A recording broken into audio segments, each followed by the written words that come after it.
Hello guys, तो कैसे हो आप लोग। आशा करते हैं कि आप लोग अच्छे होंगे। तो ये जो है सेकेंड पार्ट है लाइट चैप्टर का, यानी कि पहला पार्ट हो चुका है रिफ्लेक्शन का, अब होगा रिफ्रैक्शन जो इस वीडियो में कवर करेंगे। तो रिफ्रैक्शन है क्या? रिफ्लेक्शन है bending of light. Light bend करता है, कब करता है बेंड? जब वो ट्रांसपेरेंट किसी एक ट्रांसपेरेंट मीडियम से दूसरे ट्रांसपेरेंट मीडियम में जाता है। अब देखिए, लॉ ऑफ रिफ्लेक्शन, जिस तरह रिफ्लेक्शन का लॉ था उसी तरह रिफ्रैक्शन का लॉज है। तो जैसे उसमें था इंसिडेंट रे, नॉर्मल और रिफ्रैक्टेड रे, सारे एक ही प्लेन पर लाई करेंगे, इसमें है, और उसमें सिर्फ रिफ्रैक्टेड की जगह रिफ्लेक्टेड होगा। अब देखिए यहाँ पे the ratio of sine of angle of incidence, यानी कि जिस एंगल से इंसिडेंस यानी कि कोई रे इंसिडेंट होगा यानी पड़ेगा, और the sine of angle of refraction, और किस एंगल से वह रिफ्रैक्ट करेगा यानी बेंड करेगा, वो होगा हमेशा कांस्टेंट। तो ये आप याद रखिए। अब देखिए रिफ्रैक्टिव इंडेक्स किसको कहते हैं? तो रिफ्रैक्टिव इंडेक्स कहते हैं किसको? Speed of light in vacuum या एयर, मतलब एयर में या वैक्यूम में जो लाइट का स्पीड रहता है 3 × 10⁸ मीटर पर सेकेंड, अपॉन में speed of light in that medium, आप जिस मीडियम से तुलना कर रहे हो, कंपेयर कर रहे हो, उसका स्पीड ऑफ लाइट। तो ये हो गया आपका। अब आप देखिए रिफ्रैक्टिव इंडेक्स ऑफ ग्लास। अब ग्लास का रिफ्रैक्टिव इंडेक्स कैसे याद रखिएगा? तो ये है वैक्यूम और ये है ग्लास। तो बीजी, बीजी का नाम सुने हैं ना, BUSY, लेकिन बीजी मतलब अल्फ़ाबेट बी और अल्फ़ाबेट जी भी लोग लिख देता है। तो बी के जगह आप याद कर लीजिएगा क्या, भी, भीजी। तो इस तरह मतलब पहले भी यानी वैक्यूम और फिर नीचे ग्लास, मतलब आप सिर्फ एक याद रख लीजिए, ग्लास की जगह आप वाटर रख सकते हैं या जिस भी मीडियम का है वो मीडियम रख सकते हैं। अब देखिए रिलेटिव रिफ्रैक्टिव इंडेक्स क्या होता है? रिलेटिव यानी रिश्ता, रिश्तेदार। तो देखिए रिलेटिव रिफ्रैक्टिव इंडेक्स उसको कहते हैं जिसमें कि आपको किसी से तुलना करना हो, कंपेयर करना हो।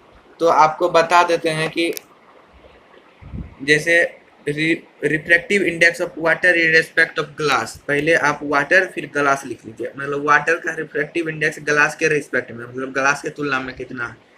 तो पहले रिफ्रैक्टिव इंडेक्स का फॉर्मूला आपको पुट करना होगा। तो रिफ्रैक्टिव इंडेक्स को एन से भी डिनोट कर देते हैं। तो n of water upon n of glass. अब एन ऑफ वाटर का formula speed of light in air और vacuum upon speed of light in that medium, यानी वाटर ऊपर नीचे दोनों को अलग अलग मीडियम को आप पुट कर दिए, यहाँ वाटर यहाँ ग्लास।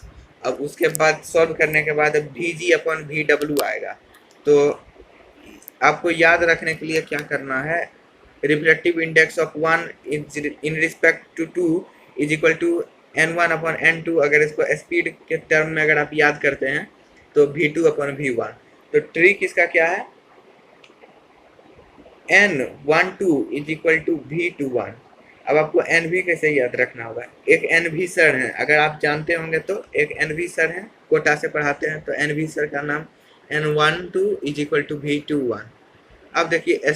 अब देखिए पहले आपको कॉन्वेक्स और कॉनकेव लेंस के बारे में पढ़ना होगा। पहले वाले लेक्चर में क्या पढ़े थे, कॉन्वेक्स और कॉनकेव मिरर बारे में पढ़े थे, लेकिन अब आपको इसमें लेंस के बारे में पढ़ना होगा। लेंस में दोनों तरफ से लाइट पास कर सकता है, इसीलिए आपको लेंस पढ़ना होगा। तो जिस तरह वहाँ पे था स्टैंडर्ड मतलब स्टैंडर्ड, जो उसमें कुछ कुछ टर्म थे कि अगर मतलब फोकस के पैरेलल जाता है, मतलब प्रिंसिपल एक्सिस के पैरेलल जाता है तो फोकस पे जाके मीट करता है।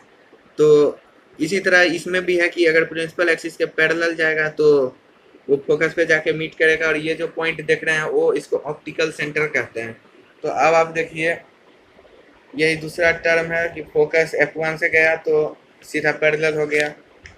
ये सेंटर ऑफ कर्वेचर, यहाँ तो सेंटर ऑफ कर्वेचर नहीं, यहाँ पर आप देख लीजिए कि ऑप्टिकल सेंटर से अगर जाएगा तो सीधे सीधे चला जाएगा। अब फिर आप इसका यूज करते हुए इमेज फॉर्मेशन क्या मतलब, हाँ करवा सकते हैं आप, इसका यूज करते हुए क्वेश्चन को सॉल्व कर सकते हैं, लेंस से रिलेटेड क्वेश्चन को। अब कॉन्वेक्स लेंस का आप देखिए, जैसे ये कॉन्वेक्स लेंस का ये आप देख लीजिए, अब आपको कॉनकेव लेंस का देखना होगा। कॉनकेव देखिए केव ऐसा बनाए हुए है, ये वेक्स कॉन्वेक्स मतलब अगर यहाँ आएगा तो फिर बाहर फेंक देगा, बाहर फेंक देगा, लेकिन ये एब्जॉर्ब कर सकता है। तो ये हो गया कॉनकेव लेंस। तो देखिए अगर पैरेलल जा रहा है, पैरेलल जा रहा है तो ये ऊपर भाग गया, क्योंकि इसको फोकस पे मीट करना है। तो आप कह सकते थे कि इधर से भी जा सकता था, लेकिन ये बेंट क्यों नहीं हुआ? तो बेंट नहीं होने का कारण है कि ये रिफ्रैक्टिव मतलब रिफ्रैक्शन कर रहा है, रिफ्लेक्शन नहीं कर रहा। तो ये लेंस के ऊपर वाले भाग में है, जहाँ की अंदर भी एक मैकेनिज्म होता है जिसके कारण ये ऊपर चला जाता है, लेकिन मीट करता है फोकस पे ही। तो आप इसको ध्यान में रख लीजिए। ऑप्टिकल सेंटर से गया तो फिर डायरेक्ट निकल ही गया। अब उसके बाद आप देखिए, आइए साइन कन्वेंशन, वही आप ग्राफिकल तौर पे याद रख सकते हैं। ऊपर गया प्लस, नीचे गया माइनस, बायां गया यानी लेफ्ट गया तो माइनस, और राइट गया तो प्लस। अब दोनों लेंस में यही चलेगा। अब देखिए जिस तरह वहाँ मिरर फार्मूला था 1/f is equal to 1/v plus 1/u, लेकिन यहाँ पर लेंस फार्मूला में होता 1/f is equal to 1/v minus 1/u। तो आपको वहाँ पर याद रखने के लिए क्या बताए थे formula? Focus of UV. UV का जो फोकस मतलब यूवी तो एक निगेटिव इम्पैक्ट डालता है, लेकिन फोकस करता है, यानी कोई चीज़ फोकस करता है तो उसके फेवर में अच्छा रहता है जो फोकस करता है। लेकिन अब ये लेंस लगा के फोकस करने लगा है, तो पहला तो सूरज के लाइट पड़ता है अगर लेंस पे तो नॉर्मल कागज जल जाता है, अगर आपने बचपन में ये किया होगा तो लेकिन अगर आप यहाँ पर देख लीजिए यूवी का जो रे है ऊपर से लेंस लगा के कर रहा है, तो कितना ज़्यादा निगेटिव इम्पैक्ट डालेगा। तो यूवी का आप उल्टा कर दीजिए कि वी यू और 1/v minus 1/u, f 1/f equal to 1/v minus 1/u। अब मैग्निफिकेशन का फॉर्मूला तो सेम है, जैसा उसमें था वैसा इसमें है, लेकिन इसमें केस बन जाएगा कि अगर मतलब मैग्निफिकेशन यानी कि 1 के बराबर है, यानी m is equal to 1, that means image जो है वो ऑब्जेक्ट के साइज का है।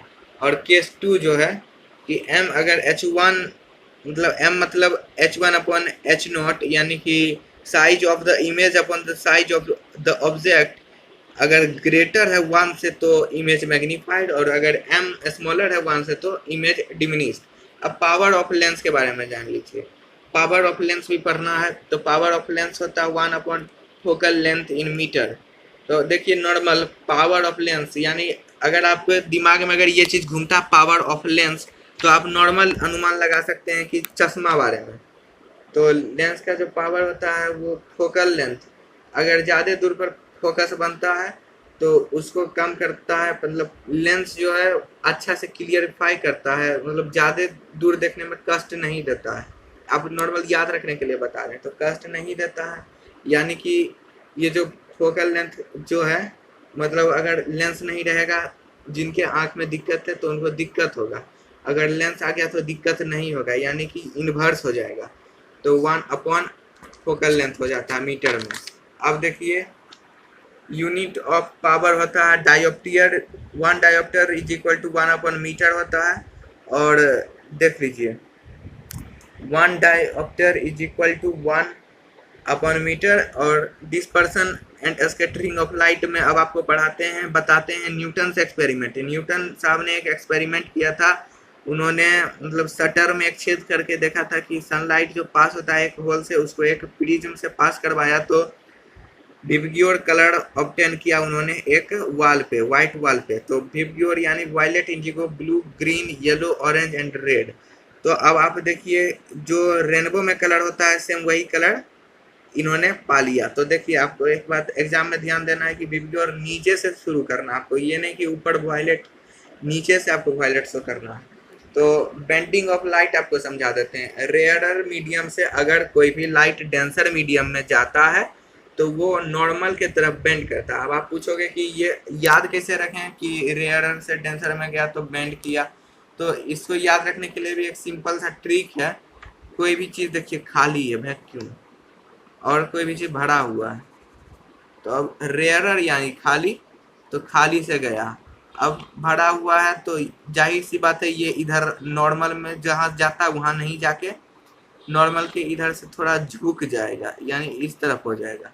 मतलब नॉर्मल अगर आप ड्रॉ करके देखिएगा तो ये जो लाइन है, इस लाइन से हल्का झुका हुआ मतलब आपको मिलेगा।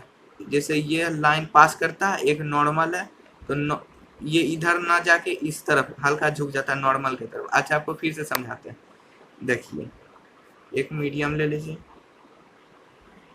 ये है रेयरर, ये है डेंसर। एक लाइट आया, अब यहाँ पे एक नॉर्मल ड्रॉ कर लीजिए।